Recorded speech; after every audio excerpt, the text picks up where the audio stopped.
First time I was on camera was in the 8th grade is when I gave a presentation for a history class. I don't know if I was particularly good, but I knew I was going to get extra credit. That's the main thing. Yeah, I had my eyes on the prize. And I still remember it. I was wearing a long sleeve red shirt and they still, and my 8th grade civics teacher still uses it as an example of like, this is what you can do if you go the extra mile. So now I do that all the time. I go the extra mile on camera all the time for extra credit. I had been doing speech and debate in forensics in high school. And if people go, what was your specific event? I was impromptu. Impromptu is really hard. If you're an impromptu speech and debate, you really have to go top of the dome. They just give you a topic. It was one of the things that primes you the most for stand-up comedy. Yeah. You have to be present. You have to be aware of what's happening in the room. Be aware of the variables, what the person said before you, what the energy is like, what the parents are doing in the room. Is it before lunch? Is it after lunch? Is someone checking their phone? What's happening?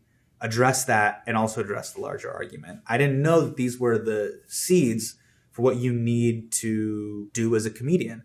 So by the time I got to college and I started to see stand-up comedy for the first time, I thought to myself, oh, this is speech and debate, but funny. My thing that I always kept that threw everybody off was I was going to poke fun at what the other person just said. And that's not in the rule books. You're not supposed to do that. But that idea of you're competing against somebody. They're from another high school. They're generally an overachiever. This is this extracurricular activity they're doing on the weekend.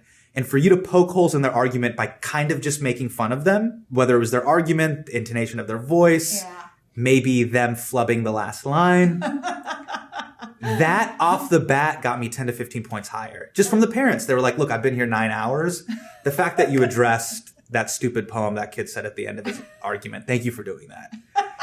And I noticed humor is one of the few things that can just break tension. It's a very powerful tool.